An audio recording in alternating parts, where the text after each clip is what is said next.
Om Jnanatimirandasya Jnananjanan Shalakaya Chakshurunmilitam Jena Tasmai Shri Gurave Namaha Gurave Gaurachandraya Radhikaya Stadhalaye Krishnaya Krishna Bhaktaya Tadbhaktaya Namo Namaha Narayanam Gurum Vande Sharanyam Bhakta Bandhavam Gauramanovistam Purnam Radha Dasyam Pradayakam Rupanugacharya Varyamburupa Manjari Preshtakam Patita Pavana Bandhavam Yugacharya Narayanam Vancha Kalpatarvyasya Kripa Sindhubhya Evacha Patitanam Pavanebhyo Vaishnavebhyo Namo Namaha Namo Mahavadanyaya Krishna Prema Pradayate Krishnaya Krishna Chaitanya Namne Gaura Tuise Namaha Shama Sundara Shikanda Shekara Ismirahasara Murali Manohara Radhikara Shikamam Kripanide Swapriya Charana Kinkarim Kuru Tapta Kanchana Gaurangi Radhe Vrindavaneshwari Vrishabhanu Sute Devi Pranamami Hari Priye Vrindai Tulasi Devyai Priyai Keshava Sacha Krishna Bhakti Prade Devi Sattvatyai Namo Namaha Shri Krishna Chaitanya Prabhu Nityananda Shri Advaita Gadadhar Srivasadi Gaura Bhakta Vrindam Hare Krishna Krishna Krishna Hare Hare Hare Ramo Ramo Ramo Hare Hare. Então, primeiramente, eu gostaria de dar início oferecendo as minhas mais humildes e respeitosas reverências à poeira dos pés de lótus de Paramaradatama Shri Guru Pada Padma, Nita Lila Pravista Om Vishnu Pada Paramahamsa Paribrajacacharya Ashtottara Sata Shrimad Shila Bhaktivedanta Narayana Goswami Maharaj Shila Gurudeva. E a todos os Shirupanu Gauriya Guru Varga, a todos os Tridandi Sannyasas, Brahmacharis, Vaishnavas e Vaishnavis, e a todos aqui hoje reunidos, as minhas mais respeitosas reverências. Então, pela misericórdia sem causa de Srila Gurudeva e todos os nossos mestres do passado, presente e do futuro, nós podemos nos reunir aqui hoje mais uma vez para dar sequência à leitura do Uddhava Gita,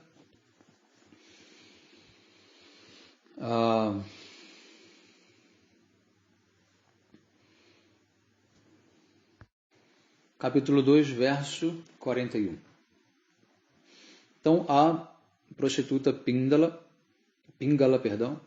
ela acabou então recebendo uma grande bênção. Ela teve ali uma espécie de iluminação, não no sentido completo da coisa, no sentido de que ela pôde compreender que a situação na qual ela se encontrava não era favorável para a vida espiritual dela. E agora ela queria se render à Suprema Personalidade de Deus. Então, verso 41. A inteligência da alma condicionada é levada por suas atividades de gratificação dos sentidos. Assim, ela cai dentro do fundo poço fundo escuro da existência material, que é guardado por serpentes venenosas comparadas ao tempo. Quem mais, além da Suprema Personalidade de Deus, poderia salvar as entidades vivas, pobres, dessa condição desesperadora? Então aqui a gente pode entender algumas coisas interessantes. A primeira é que quanto mais você desfruta dos sentidos materiais, mais você perde inteligência. Inteligência aqui significa a sua capacidade de resolver o problema da vida, da existência, de você encontrar Krishna, de você encontrar a verdade. Não é inteligência de você saber resolver problemas matemáticos ou de você conseguir memorizar vários livros de literatura enfim, poesias, filosofia, nada disso. Isso não é a inteligência que a gente aqui se refere. Porque a gente sabe que tem pessoas no mundo material que têm essa inteligência ao extremo e, ao mesmo tempo, são desfrutadores baratos dos sentidos. Então, aqui, inteligência significa a tua capacidade de reconhecer a verdade enquanto a suprema personalidade de Deus, Krishna. Tá? Isso é inteligência aqui para os Vedas. Tá? Então, através dessa busca pela gratificação dos sentidos, a alma cai no poço fundo e escuro da existência material. Né? E lá existe o que? Uma serpente venenosa que é comparada ao tempo. O tempo, ele é justamente o fator que vai nos levar ao quê? À morte e ao próximo nascimento. Ou seja, por que as pessoas não querem morrer? Tá? Existe aqui um medo que é um medo inconsciente que muita gente não sabe. Mas o medo de morrer não é porque você não sabe o que você vai encontrar do outro lado, né? Isso que as pessoas acham que é. Porque, na verdade, a morte para muitos é até um alívio, né? Só que o medo de morrer é porque a alma sabe que ela vai ter que nascer de novo. E o processo do nascimento ele é um processo muito doloroso. No Srimad Bhagavatam é descrito o que acontece, por exemplo, com o bebê dentro do útero da mãe. Ele é atacado e açoitado por diversos vermes e parasitas.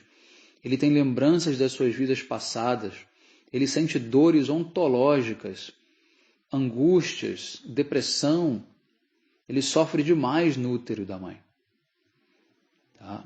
Um materialista acha que ele só tem, né, um coração batendo, mas não é. E aí, naquele momento, dentro do útero, ele tem uma visão, tá, de Vishnu.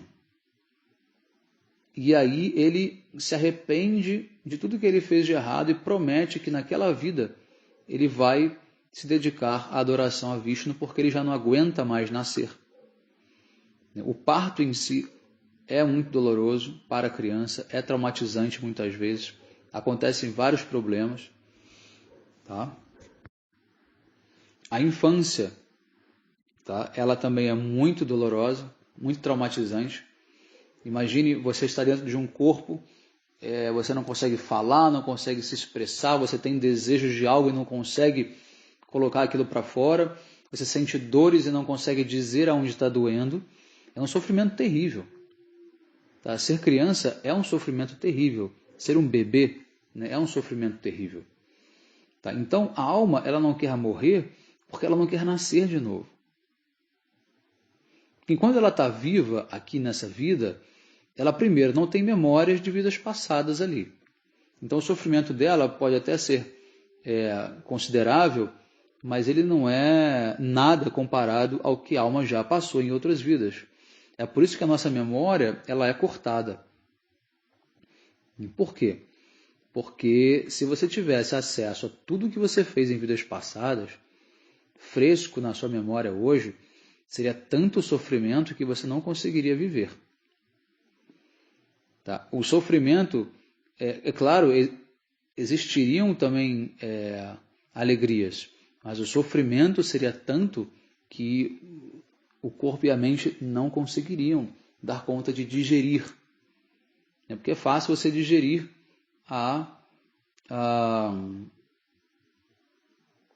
é fácil você digerir, como se diz, a felicidade, mas a dor não.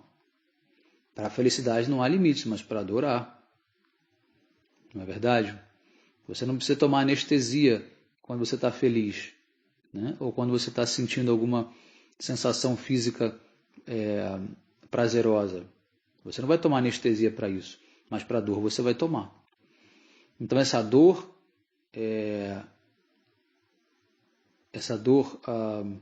do passado, ela volta quando o bebê está dentro do útero. Ele se lembra das vidas passadas.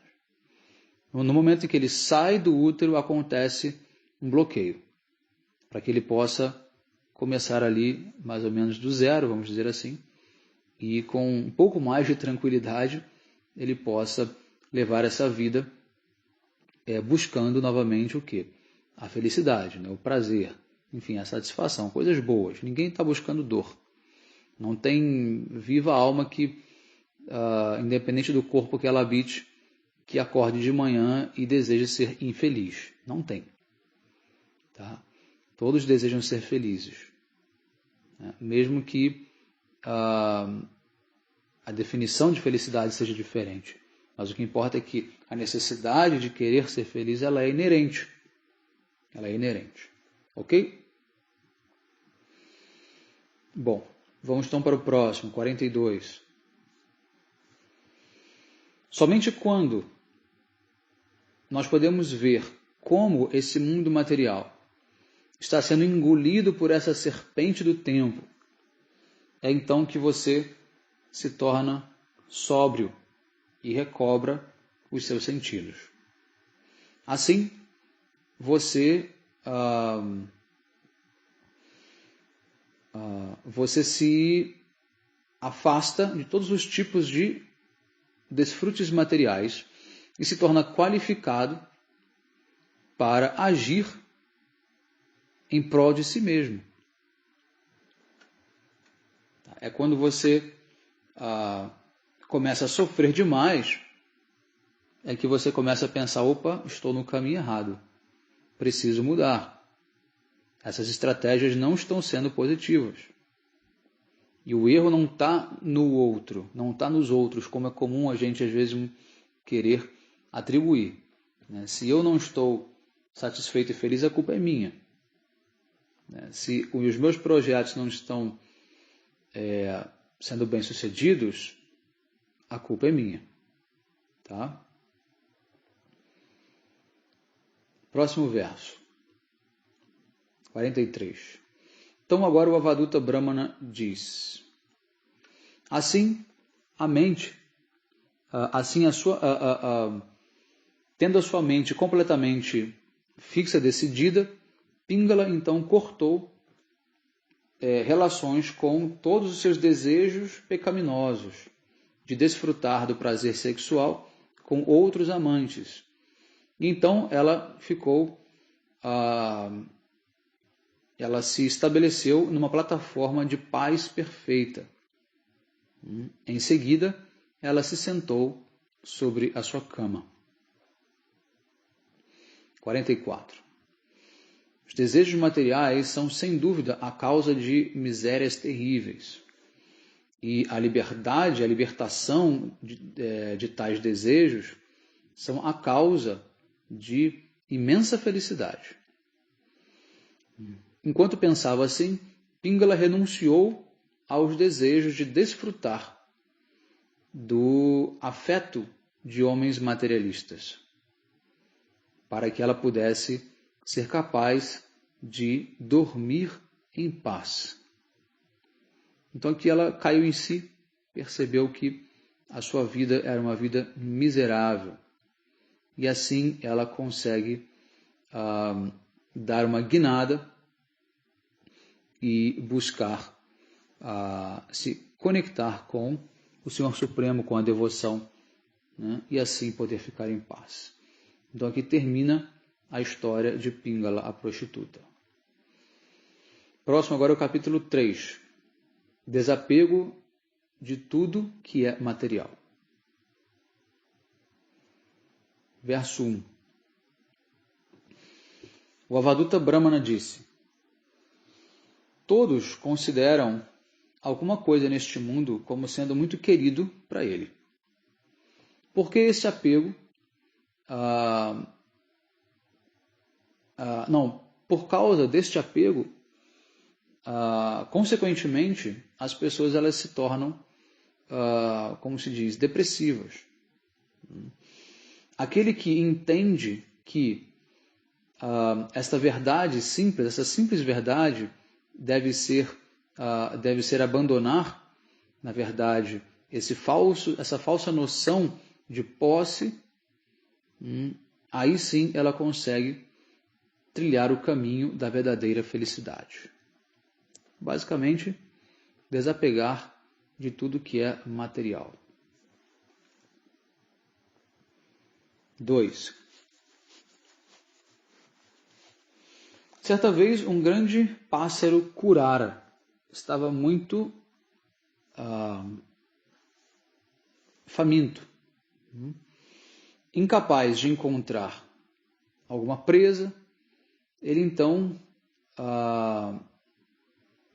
atacou, né, um outro pássaro curara, mais fraco do que ele, que tinha no seu bico, né, um alimento. Tendo a sua vida em perigo, o pássaro mais fraco, ele então largou aquele pedaço de carne e aí, obviamente, alcançou o quê? A felicidade. Ele estava em perigo por conta daquele pedaço de carne. Quando ele larga o pedaço de carne, automaticamente ele está aliviado daquele perigo e ele se sente agora o quê? Feliz. Tá? Da mesma forma, nós somos como esse pássaro curara, né? O pássaro mais fraco. Nós estamos nos alimentando aqui no mundo material. De repente vem a energia ilusória e ela quer arrancar de nós, né, esse objeto, esse alimento, né, esse desfrute material. E enquanto nós quisermos nos manter ali apegados àquele pedaço de carne, ou seja, aquele desfrute sensorial, tentando lutar por ele, Maya, muito mais forte que nós, virá e nos destruirá completamente e nos matará. Mas se nós largarmos o desfrute material, agora aquele animal mais forte que nós já não pode mais nos ameaçar. E aí você tem a verdadeira felicidade. Isso é que eu discuto muito naquela minha série de aulas do yogi conservador. Quem não ouviu, vale muito a pena ouvir. O yogi conservador é justamente esse patamar de entendimento de que o problema do aprisionamento ao mundo material ele está diretamente ligado ao fato de você ter desejos de desfrutar deste mundo material. E aí o dito sistema, entre aspas, né, que a gente pode atribuir a Maya se manifesta em diversos aspectos, político, social, econômico, tudo isso é Maya, né? Aí Maya vem e te pega. Agora, se você não tem desejos, se você não tem apegos, como que o sistema pode te pegar? Como alguém pode querer te escravizar? Como qualquer ideologia política ou econômica pode te escravizar se você não tem apego por nada? Então o problema não é o sistema. O problema é você. O problema é você que acha que vai viver num mundo perfeito, num mundo de paz, enquanto você continua matando animais para se alimentar, se intoxicando, jogando jogos de azar, né? Fazendo sexo ilícito, desfrutando à torta e à direita dos seus sentidos indiscriminadamente. Então, assim como você, são os demais, cheios de defeitos, e quando eles conquistam um pouco mais de poder, eles vão usar essas iscas para tentar te prender. Só que o yogi, ele não pega isca nenhuma, porque ele não está interessado em absolutamente nada do mundo material. Você pega um yogi, joga na cadeia, prisão perpétua, solitária. Fez alguma diferença? Não fez. Ele continua livre. Mahatma Gandhi dizia, o isolamento, né, ele não é sinônimo de liberdade, né, nem mesmo a companhia dos outros. Há homens livres nas prisões e homens presos nas ruas. A liberdade é uma questão de consciência. Então, não morda a isca. Não morda a isca. Porque o yogi é uma grande ameaça ao sistema, porque ele em si já é o quê? Um exemplo de liberdade, e um modelo a ser seguido por outros, né, que automaticamente enfraquecerá o sistema. Se todos fossem yogis, não haveria dominação possível nesse mundo. Não haveria a possibilidade de escravização de ninguém, absolutamente de ninguém. Todos seriam livres. Porque todos entenderiam, inclusive, que a grande liberdade não está relacionada ao corpo livre, mas à alma livre. Então, mesmo que o yogi fosse morto, né, assassinado, que diferença faz? Ele tem a mente fixa na transcendência. Para ele, qualquer perturbação material não interfere na dimensão profunda em que ele vive. No começo aqui do livro nós lemos um exemplo muito interessante de que nós devemos ser profundos como um oceano, que não se agita, que não tem a sua natureza modificada quando acontecem movimentações na superfície. Pode ter a maior ressaca na superfície acontecendo, nas profundezas do oceano, tudo permanece igual. Igual, absolutamente igual, não muda nada. Tá? Então nós temos que ter esse tipo de postura diante da vida. Temos que ser yogis. Temos que nos libertar. E não estou falando de utilizar objetos do mundo, viver no mundo. Não, estou falando de algo muito maior, que é a escravização, que é a escravidão dos sentidos, a escravidão do desejo, a escravidão do livre-arbítrio, a escravidão da ideologia, a escravidão da doutrina, do dogma. Nós precisamos ter exatamente esse tipo de desprendimento do mundo material. O resto é muito fácil a gente conseguir se libertar. Ok?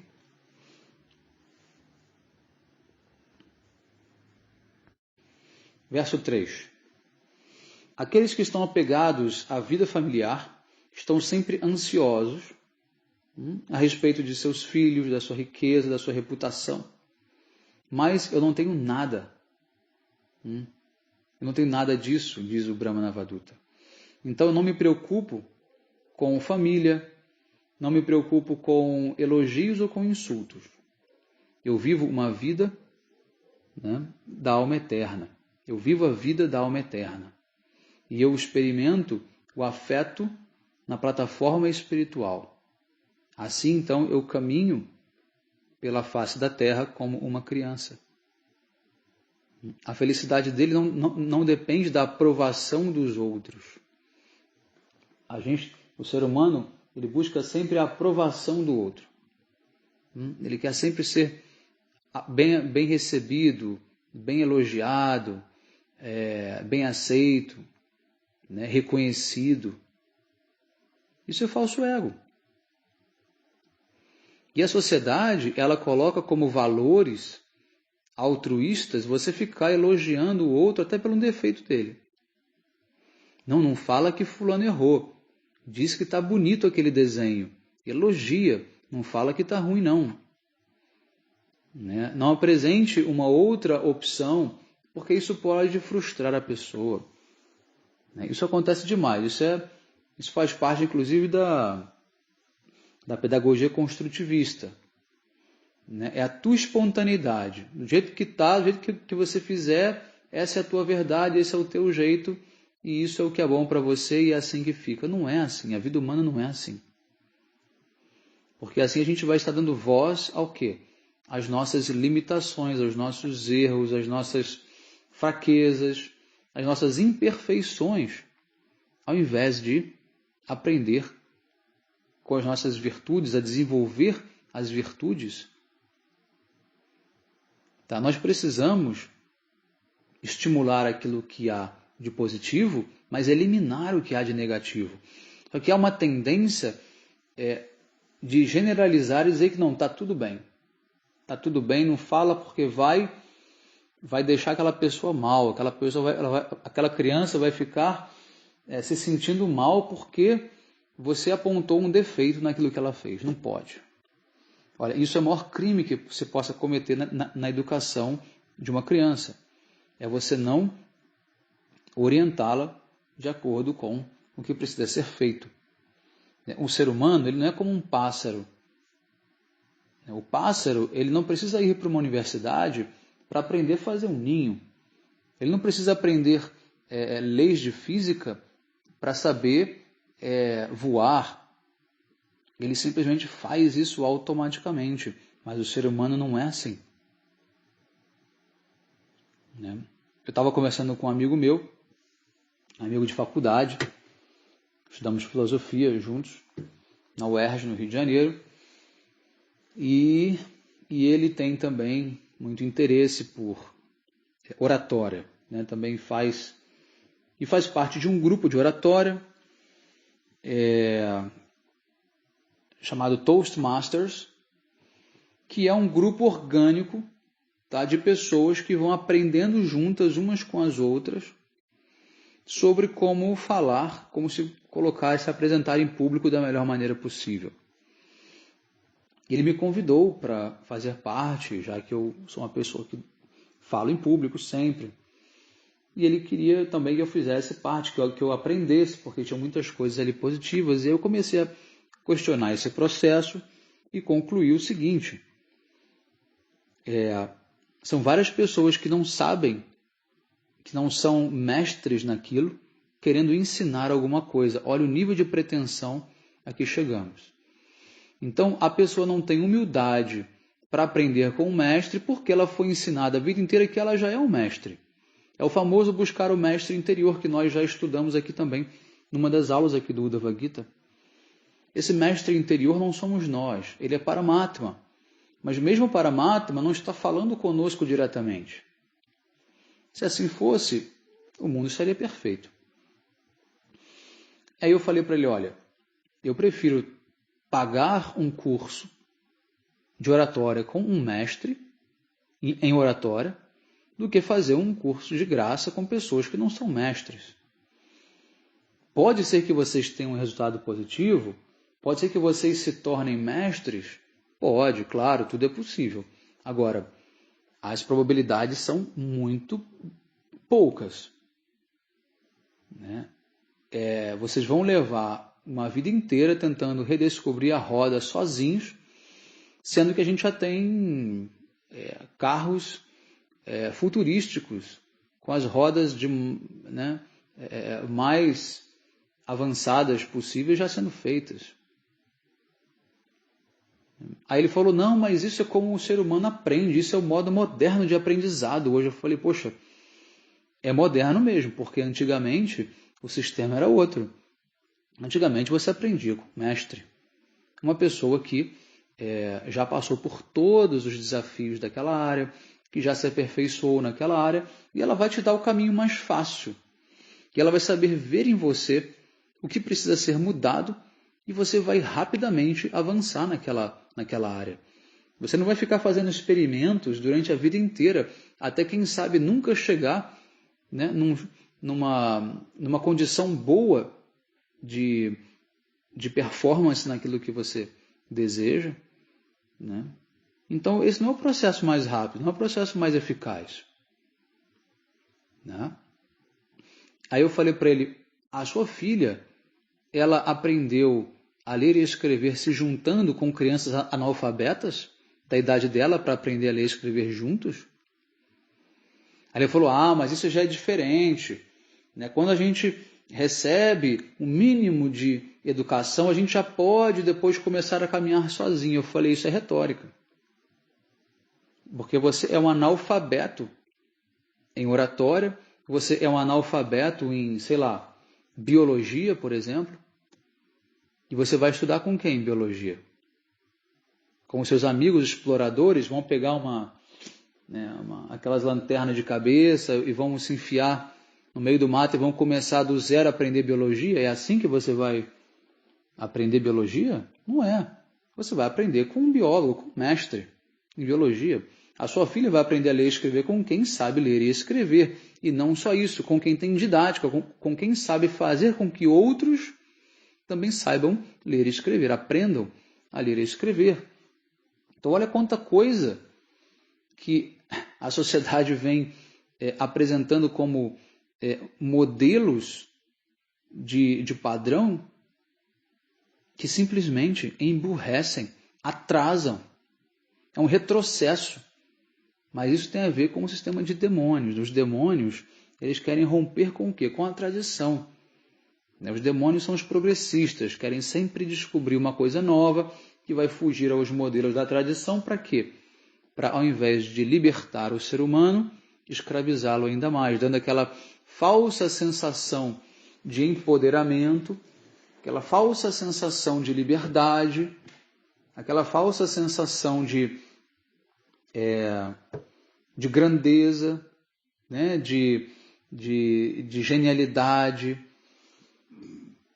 né? Cultivando em você aquela ideia de que você é capaz porque você é único, você é especial, né? Porque não tem ninguém igual a você, né? E você já tem tudo o que você precisa dentro de você, basta você acessar.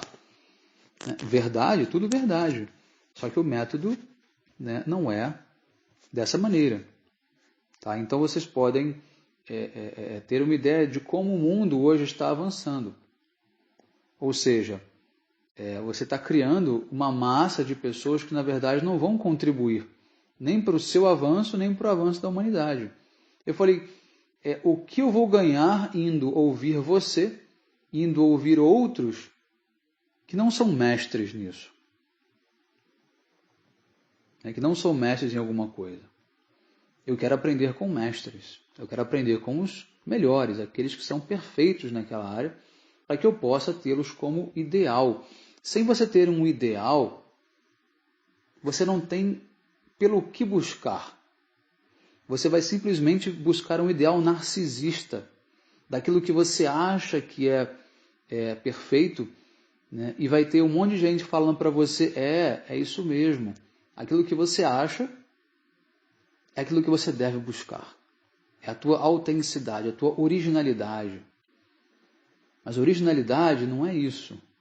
Originalidade é quando você dominar uma técnica, aprender essa técnica com alguém, e já tiver o domínio pleno dessa técnica, você colocar, quem sabe, alguma contribuição tua em cima daquilo.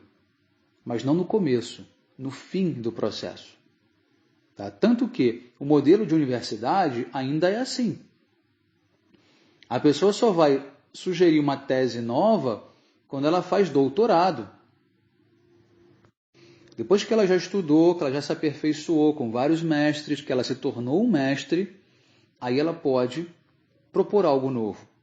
Mesmo que ela já tivesse aquela ideia desde o começo, ela tem que ter cautela e paciência para amadurecer aquilo, para contextualizar aquilo, para esperar que o tempo possa confirmar se realmente aquilo que ela suspeitava era algo válido. Entende? Aí sim, ela entra, faz um doutorado e ela apresenta uma ideia nova. Ela contribui para a humanidade. Tá? Isso dentro dentro de um modelo materialista de ensino. Se você parte para o modelo védico de aprendizado, você já vai ver que talvez não tenha nada de novo a ser apresentado, mas aí já é uma outra coisa. Tá? Aí já é uma outra coisa. Ok? Bom, de qualquer forma, você terá o teu jeito particular de apresentar o conhecimento védico. A tua forma de escrever, a tua forma de se colocar, o teu humor, né? A tua maneira de conduzir os seus alunos e discípulos. Isso vai trazer a tua peculiaridade. Correto? Mas você não vai apresentar conhecimento novo dentro da doutrina védica. Por quê? Porque ali já está o quê? A verdade absoluta apresentada. Já não há mais nada para ser adicionado a essa verdade. Tá? Não há nada de novo. Pode haver algo inédito, ou seja, algo ainda não revelado, mas ele não é novo dentro da existência daquele conhecimento em si. Tá certo? Da mesma forma, uma pessoa que faz um doutorado, faz uma tese, ela não está também criando nada de novo, ela está apenas identificando na realidade alguma coisa que outros não identificaram. Ela deu um ponto de vista diferente, ela trouxe um ângulo novo. Esse ângulo não foi criado por ela, né? Esse ângulo ele foi visto por ela. Tá? Então, claro, salvaguardando as, né, diferenças de cada estilo, né? Mas o ensino tem que ser feito através de um mestre. Ok? Bom, texto 4. Neste mundo, 2 tipos de pessoas estão livres de toda ansiedade e imersas em grande felicidade. A primeira é um retardado mental, né? E a segunda é uma criança tola. E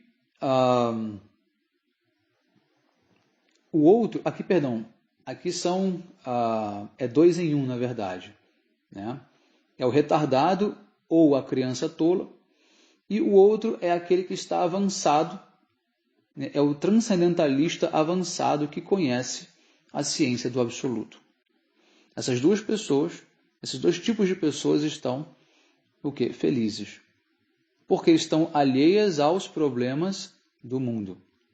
Aqui esse retardado, no caso, a palavra aqui está essa mesma, está retarded, eu não estou usando de maneira pejorativa. Tá? O retardado mental é aquele que simplesmente não tem conflitos intelectuais com o mundo. Ele simplesmente vive ali praticamente uma vida vegetal. Come, dorme, né? E é isso. Tá? As pessoas precisam cuidar dele. Tá bom? E uma criança tola, que também não tem ideia dos problemas do mundo, né? Ainda. Né? Nesse meio termo, né, entre esses 2 opostos, nós temos as pessoas comuns, né?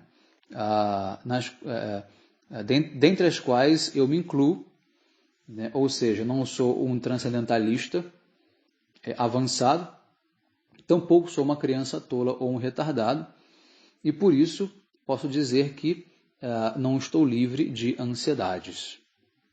Tá? Verso 5. Certa vez, uma moça em idade de se casar estava em casa sozinha, porque os seus pais e parentes haviam saído. Naquele momento, um homem veio e pediu a sua mão em casamento. E ela o recebeu com toda a hospitalidade, né, cordialidade. 6. Quando essa jovem solteira ela começou a preparar um alimento feito de arroz para o seu inesperado convidado, as suas pulseiras começaram a fazer barulho, porque ela estava utilizando o pilão para bater o quê? Os grãos de arroz. E aí fez um grande barulho, daquelas pulseiras, né, se chocando umas contra as outras. Verso 7. A jovem estava com medo de que o seu convidado soubesse que a sua família era pobre, né, porque ela estava, na verdade, fazendo ali um trabalho que seria um trabalho inferior, que era pilar arroz. Sendo muito inteligente, a menina então quebrou aquelas suas pulseiras para que apenas 2 pulseiras, né, ficassem em cada braço, diminuindo assim o barulho, delas, né? Ou acabando, né, com o barulho do choque das pulseiras. Verso 8. Um pouco mais adiante, quando a jovem ela terminou de pilar o arroz, ainda assim, novamente, as pulseiras continuaram fazendo barulho, batendo umas contra as outras. Então, a garota tirou, as duas pulseiras de cada braço, ficando apenas uma. Então, agora, o barulho, né, se encerrou por completo. Ela estava, na verdade, o quê? Envergonhada. Por quê? Porque você pilar arroz é o trabalho de uma empregada doméstica. E não é um trabalho que moças de um nascimento, né, abastado fazem. Então ela não quis indicar para aquele rapaz que ela fazia esse tipo de trabalho. Então é claro que a imagem aqui que o rapaz estava, né, na casa ali esperando em algum cômodo, enquanto ela estava em outro cômodo, claro, fazendo o seu trabalho doméstico. Tá? Verso 9. Aqui é o Avadhuta falando, né? Eu viajo pela face da terra, aprendendo sobre a natureza deste mundo. Assim, pessoalmente, eu testemunhei a lição ensinada por esta menina. Verso 10.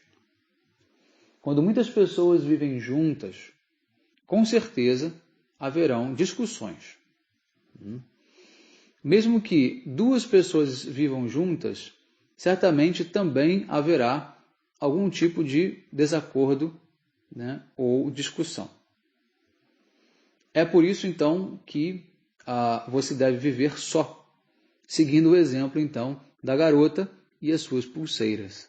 Então, aqui ele comparou as pulseiras o quê? Com as pessoas juntas, vivendo juntas. Então, muitas pulseiras fazem muito barulho, muitas pessoas vivendo juntas criam atritos, tá? Criam atritos. Então, uma pulseira só não tem atrito. Mesmo duas pessoas terá algum tipo de atrito. Então, por isso que ele diz, eu vivo sozinho, porque eu sei que na companhia de qualquer pessoa haverá atrito. Tá? E sobre isso, existe uma explicação muito interessante que Srila Bhaktisiddhanta Saraswati Thakur Prabhupada dá sobre esse processo, tá? Que é um passo adiante, tá? Nesse ensinamento aqui do Avadhuta. É interessante vocês entenderem que esse Avadhuta ele tá dando um tipo de visão, ele não está falando como deve ser tudo sempre para todos, não. Eu quero deixar isso sempre bem claro. Tá? Eu já expliquei várias vezes aqui algumas coisas que ele falou que não são, na verdade, sempre um exemplo para nós. Nós temos, às vezes, ensinamentos mais elevados até do que esse. E agora eu vou dar mais um deles, que é o seguinte. Quando Srila Bhaktisiddhanta Saraswati Prabhupada criou a Gaudiya Mata, o sistema de monastérios da Gaudiya, para que jovens renunciantes pudessem viver e se aperfeiçoar, né, estudar dentro dessa prática do Vaishnavismo, né, automaticamente aquela convivência gerava os atritos. Né, isso é um fato. Só que Srila Prabhupada disse o seguinte, quando esses rapazes vêm morar num ashram da Gaudiya, é como se estivéssemos colocando várias pedras dentro de um saco e sacudindo, né, e sacudíssemos esse saco. O que vai acontecer? As pedras vão se chocar umas contra as outras. Vai haver muito atrito, muita pancada, né? Muitos conflitos surgirão pela convivência. Imagina, vários monges jovens, velhos, enfim, de diversas idades, né? Vivendo juntos 24 horas por dia, sem nem se conhecerem, né? Há muitas incompatibilidades, é óbvio, de personalidade, Não é que todo mundo ali é santo. Então, ou pelo menos ainda não, né, se tornou um santo. Então é claro que muitos conflitos acontecerão. Só que olha o que Srila Prabhupada diz. Quando você abre o saco, o que você vê? Todas as pedras estão polidas. Ou seja, esses conflitos eles são necessários para nos ajudar a nos purificar e eliminar os nossos anartas. Quando eu cheguei logo para morar no ashram da Gaudiya, lá em Mathura, que é um local assim bem difícil de você morar. Em Mathura é uma cidade pesada, é uma cidade assim que as pessoas são um pouco ríspidas demais, amargas, e tem é porque o clima também é muito difícil, um clima muito pesado, né? É um clima quase desértico, então é muito frio, muito quente. E o indiano gosta de alimentação muito apimentada, muito oleosa, muito condimentada, aquela coisa. Enfim, eles ficam muito num humor de paixão muito, muito forte, né? Então a coisa ali rola, assim, é como se fosse um vulcão, entendeu? Então, e o humor de Mathura é um humor também de negócios, né? Os Mathuravāsis, eles são assim, famosos por terem essa pegada de negócio. Então, bem materialistas, tá? De modo geral. Mas, enfim, o fato é que quando eu fui morar lá no ashram, tinham alguns brahmacharis, alguns monges, que se comportavam mal, gostavam de perturbar os outros, gostavam de criar problemas, intrigas, coisas assim das mais assim inimagináveis que você possa encontrar dentro de um ashram aconteciam e acontecem em qualquer bom ashram, né, onde recebem pessoas que querem de uma forma ou de outra melhorar. É como se fosse um grande hospital. No hospital você vai encontrar doentes. Quando você ficar curado, você sai do hospital. Então, um mosteiro como se fosse um grande hospital. As pessoas vão ali para se curar de Maya, se curar das doenças do mundo material. Então, ali só tem doente. Claro que os médicos não estão doentes. Então, os mestres que vivem ali não são doentes, eles estão cuidando dos pacientes. Então, você pode, ao se curar, virar também um médico, continuar vivendo ali e ajudando os próximos doentes e pacientes que vêm. Só que logo no começo, quando eu cheguei, eu ainda vim com aquela pegada revolucionária, né, com aquela veia de revolucionário, né, que eu sempre fui. Eu tive uma juventude sempre voltada para a militância, para grupos de libertação, enfim, né, ações políticas muito fortes, né, anarquistas, enfim. E eu vim com essa pegada que eu ainda tinha dentro de mim um pouco disso. É claro que eu já tinha me libertado dessa prática, desse estilo de vida, dessas metas. Isso para mim já não era uma realidade, mas ainda haviam coisas que ainda estavam ali introjetadas que nem eu mesmo identificava de maneira muito sutil, né? Então eu comecei a ter uma atitude muito reativa, reacionária em relação a esses monges que perturbavam, né? E comecei a reagir, né? De maneira a criar conflitos com eles a partir da minha indignação, né? Do meu senso de lutar contra as injustiças, contra as desigualdades, enfim, contra os abusos e autoritarismos, né? Porque eles acabam fazendo isso, né? E eu comecei a entrar em choque com eles, e essa coisa piorou, na verdade, porque a natureza deles é essa, eles querem viver no conflito, eles precisam disso para viver. Quanto mais você der chance, mais eles vão ficar satisfeitos, porque para eles a paz ainda não é uma meta, né? Eles ainda vivem baseados nesses conflitos menores. Foi quando eu entendi, então, que, na verdade, a presença deles ali servia justamente para, na verdade, me ajudar a ser mais tolerante, a ser mais paciente, né? A desenvolver as minhas qualidades santas, que eu ainda não as tenho, claro, mas busco hoje com muito mais clareza. E, na verdade, ao invés de eu continuar os vendo como inimigos, eu passei a vê-los como amigos, como pessoas que estavam ali, na verdade, para me ajudar a avançar espiritualmente. E quando eu dei essa virada de pensamento, aconteceu o quê?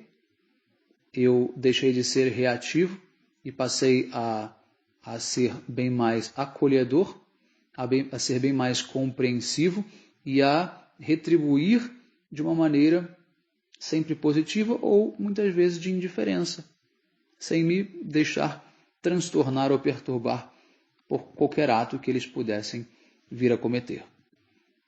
Ou seja, automaticamente a atitude deles em relação a mim mudou. Por quê? Eles não querem alguém que vá ser indiferente ou positivo. Eles querem colar em alguém que vá ser reativo, negativo, porque eles querem viver naquela vibração. Quando eu entendi isso, quando deu esse estalo, falei, pronto, perfeito, resolvi um problema aqui para mim agora. E com o passar do tempo, ainda mais, eles acabaram se tornando amigos, inclusive. Porque eles também sabem ser amigos. Enfim, são pessoas extremamente complexas, não tem uma mente muito simples, não. Mas o fato é que você precisa aprender a trabalhar com isso.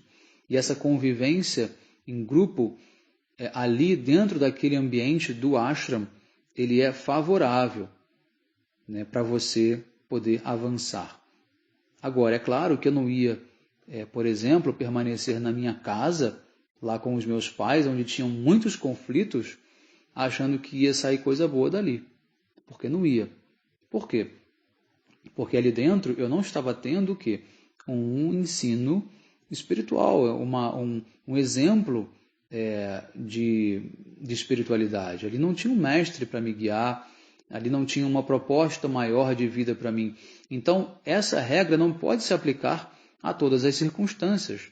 Não sejamos também generalistas, como eu sempre digo. Né? Aplique isso quando é para ser aplicado. Então, aqui o Avaduta está dando um ensinamento corretíssimo. Se afaste das pessoas materialistas, das pessoas que estão no mundo aí só criando conflito e viva só. Viva dentro da tua paz, dentro da sua visão, da sua história, claro, né? Você precisa ter um guia espiritual. Né? Não é para você virar o teu próprio guia também de novo. Né? Porque esse Avaduta, possivelmente, ele foi treinado, ele passou por todo um treinamento espiritual. Até quando ele alcançou essa plataforma, ele conseguiu vagar pelo mundo desapegado. Mas se ele já nasceu assim, isso veio de vidas passadas. Então, em algum momento, ele precisou de mestres, ele precisou também aprender a estudar os Vedas. Tá? Então, se não é nessa vida, foi em vidas passadas. Mas não é que vai todo mundo agora sair sozinho pelo mundo, porque você não vai aprender nada com nada. Você não vai ter essa capacidade que ele tem de identificar esses 24 gurus. Percebam bem, se ele não tivesse já a sabedoria dentro dele, ele jamais conseguiria identificar esses 24 gurus. Então ele não aprendeu com os 24 gurus. Olha qual que é a sacada da história. Ele não aprendeu com os 24 gurus. Porque ele já tinha dentro de si aquele aprendizado, ele identificou esse aprendizado nessas circunstâncias. Entende? Ele não está dizendo que é para você começar a observar o mundo e começar a aprender, porque você não vai aprender sozinho. Se você já não tiver dentro de si aquele avanço espiritual, aquela visão transcendental e espiritual. Entende? Então, olha como é que é complexa a situação. Olha como nós precisamos de ter realmente alguém para explicar para a gente como funciona. Porque você vai, toma isso ao pé da letra, diretamente e fala, tá bom, agora eu vou me isolar do mundo, agora acabou. Você vai virar, sabe quem? Aqueles loucos que que ficam carregando um saco de lixo nas costas, né? E ficam andando pelas cidades. Você vai acabar assim, porque você não tem o quê? Um guia que vai tirar você da tua ignorância, da tua escuridão, vai te colocar na luz. Quando você estiver na luz, aí você pode caminhar à vontade, né? Mas até que você chegue lá, você precisa de um mestre. E você não vai aprender consigo, você não vai conseguir aprender com os outros, nem com a natureza, nem com os livros. Por mais que sejam inclusive os livros védicos. Você precisa de um mestre, alguém que olhe para você e fala, você agora está assim, você precisa disso, você precisa daquilo, alguém que te conheça. Você precisa estar com o mestre vivo. As escrituras sempre falam isso, o Gurudeva sempre fala isso. Tá? Sem o mestre vivo, não tem como avançar espiritualmente. Ok? Então a gente vai encerrar aqui e vamos dar sequência na próxima aula. Então, um excelente dia a todos. Hare Krishna. Vanchakalpatarvesha kripa sindhubhya evacha patitanam pavanebhyo vaishnavebhyo namo namaha.